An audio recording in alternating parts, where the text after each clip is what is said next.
Hello बच्चों, आज हम इंटरमीडिएट 12th की भौतिक विज्ञान में व्युत्क्रमण वाले लेसन के आगे के टॉपिक को पढ़ाएंगे। ठीक है। अब देखिए, व्युत्क्रमण में आपको इससे पहले व्युत्क्रमण की घटना के बारे में पढ़ाया गया, व्युत्क्रमण क्या होती है, इंटरफेरेंस क्या होता है, उसके बारे में आप सबको बताया गया है। ठीक है। इंटरफेरेंस क्या होता है, व्युत्क्रमण क्या होता है, जब किसी माध्यम में दो या दो से अधिक तरंगें एक साथ एक ही दिशा में संचरित होती हैं तो माध्यम के किसी बिंदु पर अध्यारोपित होकर उनके कुछ बिंदुओं पर परिणामी तीव्रता अधिकतम होती है और कुछ पर क्या होती है, न्यूनतम होती है। यह घटना प्रकाश का क्या कहलाती है, व्युत्क्रमण कहलाती है। ठीक है। अब व्युत्क्रमण की घटना में आपको दो प्रकार के व्युत्क्रमण बताए गए थे। एक बताया गया था संपोषी व्युत्क्रमण, एक बताया गया क्या, विनाशी व्युत्क्रमण। संपोषी व्युत्क्रमण क्या होता है, संपोषी व्युत्क्रमण, ठीक है, जिन बिंदुओं पर माध्यम की तीव्रता अधिकतम होती है वहां संपोषी व्युत्क्रमण होता है। ठीक है। जिन बिंदुओं पर माध्यम की तीव्रता क्या होती है, अधिकतम होती है, वहां पर क्या होता है, संपोषी व्युत्क्रमण होता है। ठीक है। और जिन बिंदुओं पर माध्यम की तीव्रता न्यूनतम होती है वहां पर क्या होता है, विनाशी व्युत्क्रमण होता है। इस प्रकार के दो व्युत्क्रमण आपको पढ़ाए गए, संपोषी व्युत्क्रमण और कौन सा, विनाशी व्युत्क्रमण।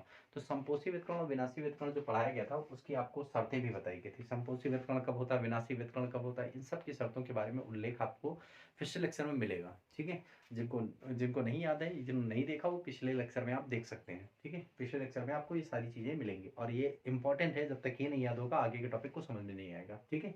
अब देखिए, ठीक है, ये जो व्युत्क्रमण की घटना है इसका प्रायोगिक व्याख्या यंग नामक एक वैज्ञानिक थे। ठीक है। यंग नामक एक वैज्ञानिक थे, उन्होंने इसका प्रायोगिक परीक्षण किया। ठीक है। प्रायोगिक परीक्षण किया और उसमें उन्होंने क्या क्या किया वो मैं बताता हूँ आपको। ठीक है। तो आज का जो टॉपिक होगा वो यही होगा, प्रकाश के तरंगों के व्युत्क्रमण में यंग का द्विरेखा चित्र प्रयोग। प्रकाश के व्युत्क्रमण की घटना में यंग का द्विरेखा चित्र प्रयोग। ठीक है। तो आज का यही टॉपिक होगा, यंग का द्विरेखा चित्र प्रयोग। चलिए देखते हैं। यंग का द्विरेखा चित्र प्रयोग। यंग का द्विरेखा चित्र प्रयोग।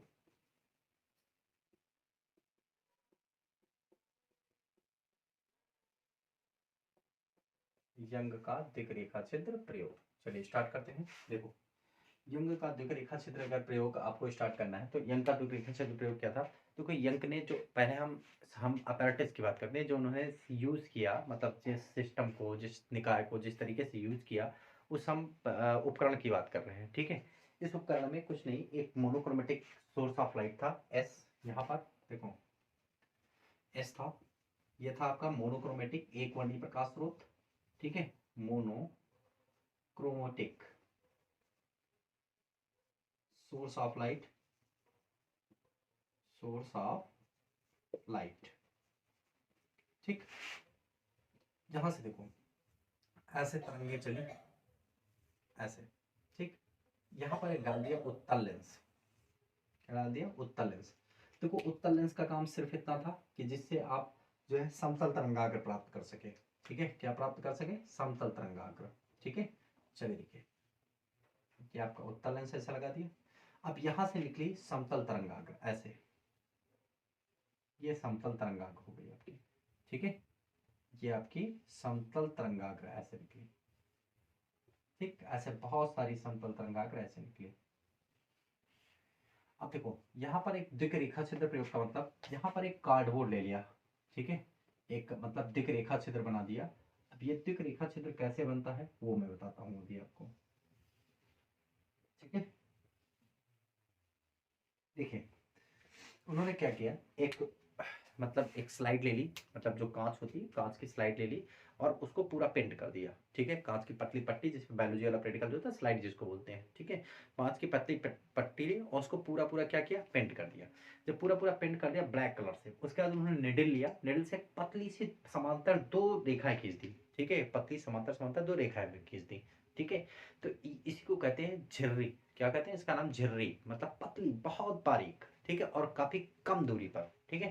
तो उन्होंने दो रेखाएं खींच दी और वो रेखाएं कुछ ऐसी थी, पतली पतली। यहाँ पे ऐसे देखो, ये झिर्री, ये देखो ऐसे समांतर में द्विझिर्री का खींच दी। ठीक। इससे कुछ दूरी पर उन्होंने एक पर्दा ले लिया। क्या ले लिया, पर्दा, स्क्रीन, जिसको हम क्या कहते हैं, स्क्रीन। ठीक है। स्क्रीन। ठीक। उन्होंने स्क्रीन पर देखा कि बहुत सारी जो है व्यतिकरण फ्रिंजें मिल रही हैं ऐसे, कहीं पे डार्क कहीं पे ब्राइट। देखो,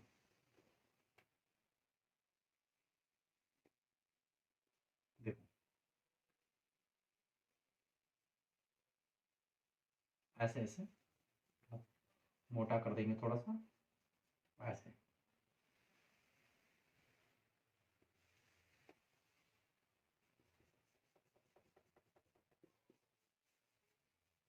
ठीक है, ऐसे डार्क कर देंगे बीच में, ऐसे डार्क है। हम्म,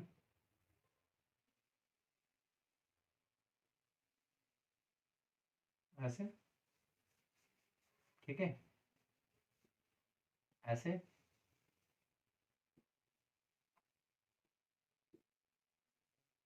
डार्क मान लीजिए पेंट है। ठीक है, ये दिया गया। ऐसी बेहतरीन फ्रिंजों का निर्माण हो गया इस पर्दे पर। ठीक है, इसमें इन्होंने इसको कहा ब्राइट फ्रिंजेस, इसको क्या कहा, दीप्त फ्रिंजेस, दीप्त फ्रिंज। और ये वाला जो बीच में ये बन रहा है, ये इसको कहा उन्होंने अदीप्त फ्रिंज। ठीक, अब देखो, यहाँ से निकलने वाली तरंगिकाओं के बीच यहाँ अध्यारोपण होता है, यहाँ स्क्रीन पर आपको क्या प्राप्त होता है, व्यतिकरण प्रतिरूप प्राप्त होता है। ठीक है, तो ये था उनका जो उपकरण था वो। ठीक है, यंग का द्विक रेखा छिद्र का प्रयोग का उपकरण यही था आपका। उन्होंने एक मोनोक्रोमेटिक सोर्स ऑफ लाइट लिया, उसमें एक उत्तल लेंस उसके सामने रखा। ठीक है, उत्तल लेंस का काम का ये क्या था, यहाँ से चलने वाली प्रकाश किरणों का समतल तरंगाग्र बनाना। ठीक है, और समतल तरंगाग्र कब बनता है, आपको हाइगेंस थ्योरी में पढ़ाई गई है। जब प्रकाश किरण कहाँ से आती है, अनंत से। तो प्रकाश किरणें अनंत से कब आएगी, जब जो स्रोत है वो लेंस के फोकस पर होगा, तो यहाँ से चलेंगे और फोकस पर होगा, तो इसलिए प्रकाश किरणें समांतर हो जाएंगी। समांतर हो जाएंगी, ये समांतर तरंगा समतल तरंगाग्र आके इस रेखा छिद्र पर पड़ता है, इसको हम क्या कहते हैं, रेखा छिद्र। इसको क्या कहते हैं, रेखा छिद्र। ठीक, रेखा छिद्र। अब ये रेखा छिद्र पर जब पड़ता है, तो ये रेखा छिद्र एक नए प्रकाश स्रोत की भांति व्यवहार करता है हाइगेंस थ्योरी के हिसाब से। हाइगेंस ने क्या कहा था, हाइगेंस ने कहा जब कोई समतल तरंगा किसी पृष्ठ पर पड़ता है, ठीक है, तो वो एक नए प्रकाश स्रोत की भांति क्या करता है, व्यवहार करता है, जिनसे सभी दिशाओं में द्वितीयक तरंगिकाएं निकलती हैं। तो इन दोनों स्रोतों से, मतलब इन दोनों झिर्रियों से जो है बहुत सारी द्वितीयक तरंगिकाएं निकलती हैं, जो इन पर्दे और झिर्री के बीच में अध्यारोपित होकर यहाँ पर वितरण फ्रिंजों का क्या करती है, निर्माण करती है। ठीक है, तो ये इनका प्रायोगिक अध्ययन था। अब इसका स्ट्रक्चर कैसा था, ठीक है, वो मैं अब बताने जा रहा हूँ। ठीक है, कि स्ट्रक्चर कैसा था, देखिए फिर से। ठीक, ये तो मतलब इनका जो उपकरण था वो था। अब इनका जो मतलब इस उपकरण के द्वारा जो व्यतिकरण की घटना यहाँ पे घटित हुई वो कैसे बना, वो मैं दिखाता हूँ। ठीक, चलिए देखिए।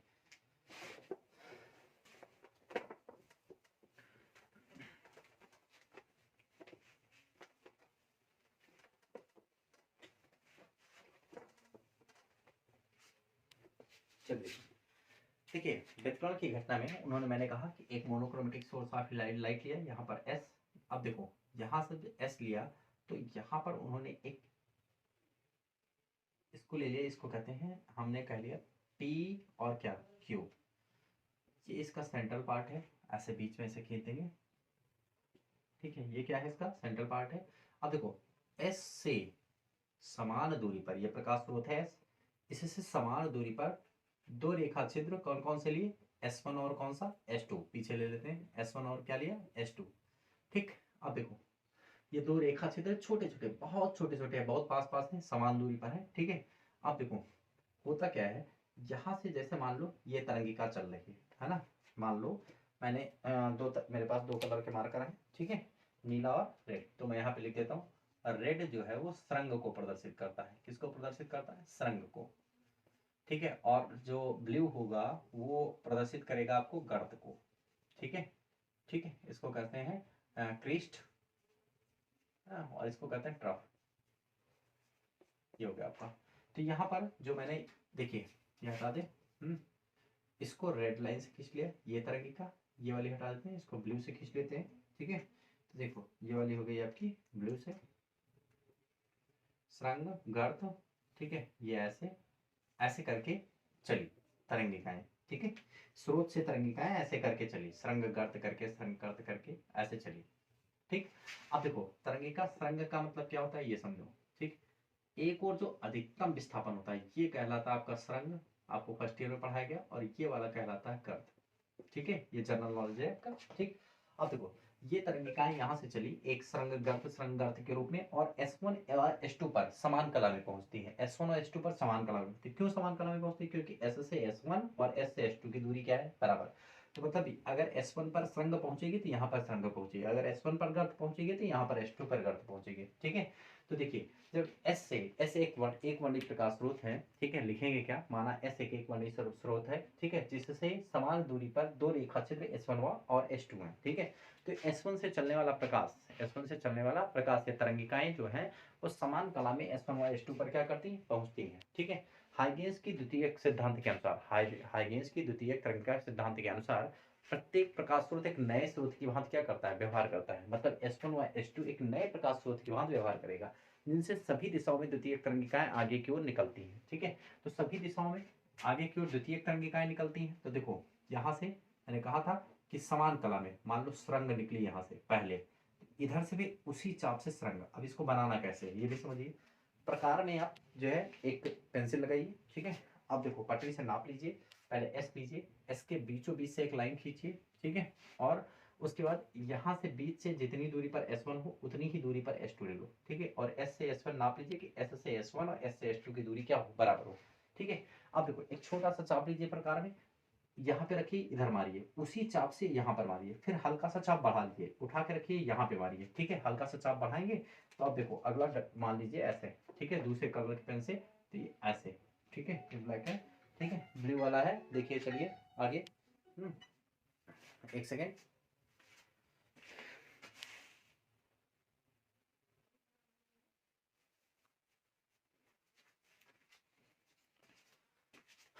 हाँ तो ये हो गया बेटा आपको सुरंग और क्या, गर्त, ठीक है। अब देखो मान लिया अगला जो टॉपिक होगा, यहाँ से आप गर्त चलेगा, ऐसे चला है, यहाँ पर देखो डॉटेड डॉटेड चला, ये देखो ये गर्त है, डॉटेड डॉटेड ये गर्त है, ठीक है। गर्त को मैंने डॉटेड भी मान लिया, ये देखो ये जो गर्त है इसको मैंने कह दिया ऐसे डॉटेड डॉटेड खींची गई, और ये कंप्लीट लाइन है ऐसे, ठीक है। अब देखो यहाँ से अगला जो होगा, फिर थोड़ा सा चाप बढ़ाइए, प्रकार में चाप हल्का सा बढ़ा लीजिए। तो चाप बढ़ाएंगे तो क्या हो जाएगा आपका, देखो ये ऐसे कंप्लीट लाइन खींची जाएगी रेड वाली, और उसी चाप के साथ यहाँ पे खींच देंगे, ठीक है। फिर देखिए अगला फिर क्या होगा आपका, अगला फिर डॉटेड चलेगा ऐसे, उसी चाप के साथ यहाँ पे डॉटेड ऐसे चलेगा, गर्त गर्त खींचा गया, ठीक। अगला देखो फिर यहाँ से पूरा उठाएंगे, ऐसे सुरंग खींचा जाएगा इधर, उसी से यहाँ पर सुरंग खींचा जाएगा ऐसे, ठीक है। फिर देखो अगला स्टेप फिर करो, थोड़ा सा चाप बढ़ा लीजिए, चाप बढ़ाएंगे तो ये वाला हो जाएगा आपका, देखो ये गर्त ऐसे काटेगा आपका, ठीक। और उसी हिसाब से इधर को गर्त काटेगा ऐसे, ये देखो, ठीक। अब देखो अगला क्या हो जाएगा, फिर ऐसे ये खींचा जाएगा ऐसे, अब देखो इसी चाप से इधर खींचा जाएगा ऐसे, ये हो गया आपका। अगला फिर क्या हो जाएगा, ऐसे देखो ये गर्त खींचा गया, फिर ऐसे, देख लो ऐसे, मतलब चाप बढ़ाते जाइए ऐसे, ये देखो ऐसे हो गया, ठीक। इधर से भी उसी तरह ऐसे, ठीक, ये हो गया। और खींच लेते हैं, देखो ये हो जाएगा आपका अगला ऐसे, देखिए ये है, थोड़ी दूर तक खींच दीजिए बस, और इधर से भी ऐसे, यहाँ से स्टार्ट करिए ऐसे, समझ आया कि नहीं है, ऐसे ऐसे आप बढ़ाते चले जाइए, ऐसे ऐसे अध्यारोपित होती है, इनको अध्यारोपण कहते हैं, ठीक है। अब देखिए निकला ये, इसके बाद ऐसे ऐसे, इधर से भी ऐसे, ठीक। और बढ़ा लेते हैं थोड़ी सी, देखो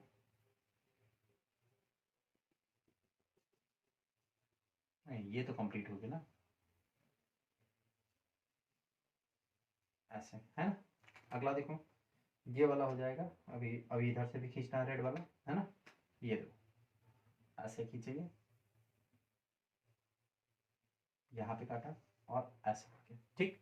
तो अब जरा देखो, ये देखो ये वाले बिंदु, ये वाले बिंदु, ये बिंदु, ये बिंदु, ये बिंदु, ये बिंदु, जहां श्रृंग श्रृंग मिलते हैं, देखो जहां श्रृंग श्रृंग, जहां श्रृंग और प्लस श्रृंग अथवा गर्त प्लस गर्त मिलते हैं, वहां होता है आपका संपोषी व्युत्क्रमण। कौन सा व्युत्क्रमण होता है, संपोषी व्युत्क्रमण, ठीक। तो देखो इन बिंदुओं पे ध्यान दो, देखो यहाँ पर पहली जो S1 से तरंगिका निकल रही है उसका सुरंग, और जो S2 से तरंगिका निकल रही है उसका सुरंग। अगले स्टेप में देखो जो S1 से गर्त निकल रहा है, S2 से गर्त निकल रहा है, वहां पे मिल रहे हैं। देखो मतलब इन बिंदुओं पर या तो सरंग सरंग मिल रहे हैं या तो गर्त गर्त मिल रहे हैं, ठीक है। तो इन बिंदुओं को हम क्या कहते हैं, ये पर्दा हो गया, स्क्रीन, ये हो गया आपका क्या, स्क्रीन, पर्दा, ठीक, इसको कहेंगे पर्दा, ठीक। अब देखो इस तरीके से इन बिंदुओं को, इस लाइन को मिलाने वाली रेखा, मतलब संपोषी बिंदुओं को मिलाने वाली रेखा को ये कहलाएगा आपका केंद्रीय दीप्त फ्रिंज। इसको क्या कहेंगे हम, केंद्रीय दीप्त फ्रिंज, दीप्त फ्रिंज। इसको कहते हैं सेंट्रल मैक्सिमा, सेंट्रल मैक्सिमा, ठीक है। अब देखो समझ में आया नहीं, आप देखो अगला स्टेप, देखो अगले स्टेप में अगर अगले स्टेप पे ध्यान दो तो देखो इस जगह पर ध्यान दो, एक डॉटेड लाइन है, एक रेड वाली लाइन, एक ब्लू एक रेड, मतलब ये आपको कैसा व्युत्कर्ण दे रहा है, विनाशी व्युत्कर्ण दे रहा है। कैसा दे रहा है, विनाशी व्युत्कर्ण। ये बिंदु, ये बिंदु है, ये बिंदु, ये बिंदु, सब ध्यान देना। अगर इन सभी बिंदुओं को आपस में हम मिलाएं तो देखो ऐसे जाके ऐसे मिलेगा, क्लियर है, ठीक है। ऐसे जाके आप खींचेंगे तो ऐसे मिलेगा आपको, ठीक। अब देखिए इसी तरीके से नीचे वाले देखो, नीचे वाले ये देखो है, ये पॉइंट, ये पॉइंट, ऐसे देखो, ये पॉइंट, ये पॉइंट, ऐसे खींचेंगे तो ये देखो, अगर इन बिंदुओं को मिलाएंगे तो ऐसे, ठीक। तो पहला डार्क मिलेगा D1, यहाँ पर D1, इसको कहते हैं डार्क फ्रिंज। क्या कहेंगे, डार्क। इसको क्या कहेंगे, डार्क है। इसको कहेंगे अदीप्त फ्रिंज। क्या कहेंगे, अदीप्त, ये हो जाएगा अदीप्त, ठीक। अब इसी तरीके से दूसरा देखो, अगला वाले स्टेप में बढ़े फिर, ठीक है। अगले में देखो फिर यहाँ पर देखो गर्त गर्त मिला, फिर सरंग सरंग मिला, फिर गर्त गर्त मिला, फिर सरंग सरंग मिला, मतलब अगले स्टेप में जब हम फिर लाइन खींचेंगे, ठीक है, तो अब मिलेगा आपको ब्राइट फ्रिंज B1, ठीक। ऐसे यहाँ पर देखो ये मिला, ये मिला, ये मिला, ये मिला, मतलब ऐसे लाइन और खींचेंगे तो ये मिलेगा यहाँ पर कितना, ऐसे खींचेंगे तो ये मिलेगा आपको कितना, D1, मतलब इसको कहेंगे प्रथम दीप्त। क्या कहेंगे, प्रथम दीप्त। ऐसे नीचे भी वही, ठीक है, ब्राइट। क्या कहेंगे इसको, ब्राइट, मतलब ऐसे एकांतर क्रम में एक डार्क एक ब्राइट, एक डार्क एक ब्राइट फ्रिंजें ऊपर की ओर मिलती चली जाएंगी और ऐसे नीचे की ओर मिलती चली जाएंगी, ठीक है। तो अब देखो इन रेखाओं को कहते हैं हम, देखो जो ये दीप्त, ये वाले भाई जो संपोषी बिंदु हैं, इनको क्या कहते हैं हम, देखो इन बिंदुओं को कहते हैं संपोषी बिंदु। क्या कहते हैं, संपोषी बिंदु। क्या कहते हैं, संपोषी बिंदु। और इस रेखा को कहते हैं प्रस्पंद रेखा। क्या कहते हैं, प्रस्पंद रेखा। थोड़ा साफ साफ लिख देते हैं, देखो इसको कहते हैं प्रस्पंद रेखा, ठीक। मतलब संपोषी बिंदुओं को मिलाने वाली रेखा जो है वो क्या कहलाती है, प्रस्पंद रेखा कहलाती है, ठीक है। और इस वाली रेखा को निस्पंद रेखा कहते हैं। क्या कहते हैं, निस्पंद रेखा। मतलब डेफिनेशन क्या बनेगी, विनाशी बिंदुओं को मिलाने, देखो ये विनाशी बिंदु, ये विनाशी बिंदु, ये विनाशी बिंदु, विनाशी बिंदु, विनाशी बिंदुओं को मिलाने वाली रेखा, मतलब जहां पर तीव्रता न्यूनतम है उनको मिलाने वाली रेखा निष्पन्द रेखा कहलाती है। और इन बिंदुओं को कहते हैं विनाशी बिंदु। इनको क्या कहते हैं हम, विनाशी बिंदु, ठीक है। अब जरा ध्यान दो, विनाशी हमेशा प्रस्पंद रेखा जो है दीप्त फ्रिंजों का निर्माण करती है, निष्पन्द रेखा हमेशा अदीप्त फ्रिंजों का निर्माण करती है, ठीक है। प्रस्पंद रेखा हमेशा यहाँ पर दीप्त फ्रिंजों का निर्माण करेंगे और जबकि प्रस्पंद रेखा यहाँ पर हमेशा क्या करेंगे, अदीप्त फ्रिंजों का निर्माण करेंगे, क्लियर है, ठीक है। तो इस तरीके से अगर अगले स्टेप को मिलाएंगे तो देखो अगला फिर आपको अदीप्त ही मिलने वाला, देखो एक डार्क मतलब एक लाल एक नीला, एक लाल एक नीला, एक लाल एक नीला, ऐसे मिलेगा। तो अगला यहाँ पर हो जाएगा D2। ऐसे नीचे देखो यहाँ पर एक लाल एक नीला ऐसे आगे मिलेगा, ठीक है। ये देखो एक लाल एक नीला, एक लाल एक नीला, इसको बनाएंगे तो इसको कहेंगे हम D2, सेकंड डार्क। इसको क्या कहेंगे, सेकंड डार्क। मतलब अल्टरनेट क्रम में ऐसे जो है इसको हम क्या कहेंगे, मतलब इसी को हम कहते हैं। अगला जो होगा वो क्या होगा, यहाँ पर हो जाएगा आपका B2। क्या हो जाएगा, B2। अगला जो अगली लाइन जो खींची जाएगी वो आएगी, ऐसे आगे बढ़ाएंगे तो B2 मिलेगी। यहाँ पे क्या मिलेगी, B2। ऐसे नीचे अगर बढ़ाएंगे ऐसे मिलाएंगे तो यहाँ पर भी मिलेगी क्या, B2, ठीक। अब देखो याद रखना किन्हीं दो दीप्त, देखो किन्हीं दो दीप्त अथवा अदीप्त, इसको कहते हैं फ्रिंज चौड़ाई। क्या कहते हैं, फ्रिंज चौड़ाई, इसको कहते हैं फ्रिंज चौड़ाई।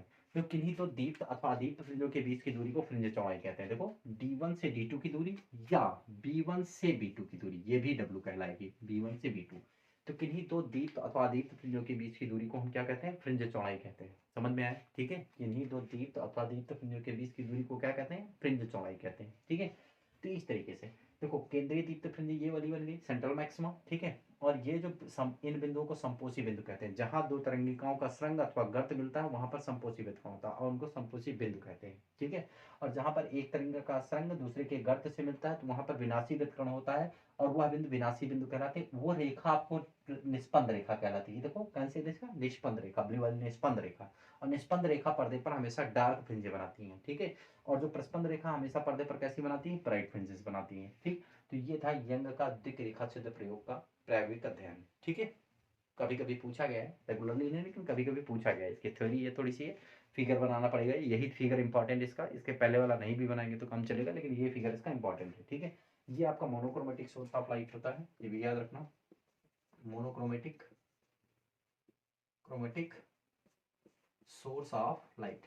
आप इसको जो है घरों पे भी देख सकते हैं। आप कैसे? आप एक ऐसा करिए कि कांच का स्लैब लीजिए, कांच का कोई टुकड़ा लीजिए, स्लैब लीजिए और उसमें दो उसको पेंट कर लीजिए। पेंट के दो रेखा चित्र बना लीजिए, वैसे जैसे बताया गया ना, नीडल से उसमें रेखा चित्र बना लीजिए और एक मोमबत्ती जला लीजिए। ऐसे करके आप अगर एक आंख बंद करके ऐसे देखेंगे, ठीक है, ऐसे रख के एक आंख बंद करके अगर देखेंगे तो आपको वहां पे एक चलती हुई लौ नहीं दिखाई देगी, उसको एक पैटर्न मिलेगा। ऐसे सीधा एक पैटर्न मिल जाएगा। ठीक है, एक क्या मिल जाएगा? ऐसे पैटर्न मिलेगा जो फैलती होंगी और कहीं पे डार्क कहीं पे ब्राइट फ्रिंजेस, चमकीली फ्रिंजें मिलेंगी, जिनको हम व्यतिकरण प्रतिरूप कहते हैं। क्या कहते हैं? व्यतिकरण प्रतिरूप। ये पूरा ये इतना जितना ये सब सिस्टम बनता है, ठीक है, ये कहलाता है आपको व्यतिकरण प्रतिरूप। ये सब जितना भी बनता है आपको व्यतिकरण प्रतिरूप कहलाता है पर्दे पर। ठीक है, समझ में आया कि नहीं है? ये हो गया आपका व्यतिकरण प्रतिरूप। क्लियर हुआ कि नहीं हुआ? ठीक है, तो इस तरीके से ये हो गया आपका यंग का द्विक रेखा छिद्र प्रयोग। ठीक है, अब इसमें एक ही टॉपिक और बचा है आपका, यंग की द्विक रेखा छिद्र प्रयोग में फ्रिंज की चौड़ाई के लिए व्यंजक, जो कि इस लेसन का सबसे इंपॉर्टेंट टॉपिक है। ठीक है, या तो दूसरा इंपॉर्टेंट रखिएगा आपका संपोषी विनाशी वितरण की शर्तें। ठीक है, वो आप पढ़िए। और दूसरा इंपॉर्टेंट टॉपिक है यंग के द्विक रेखा छिद्र प्रयोग में जो फ्रिंजेज बनती हैं, फ्रिंज चौड़ाई, मतलब ये जो डब्ल्यू लिखा हुआ है, किन्हीं दो दीप्त और अदीप्त फ्रिंजों के बीच की दूरी, इनकी फ्रिंज चौड़ाई के लिए फार्मूला निकालना। ये मोस्ट इंपॉर्टेंट टॉपिक है इस लेक्चर का, जो कि अगले लेक्चर में आएगा। ठीक है, यहाँ तक नोट कर लीजिए सभी लोग, स्क्रीनशॉट ले लीजिए।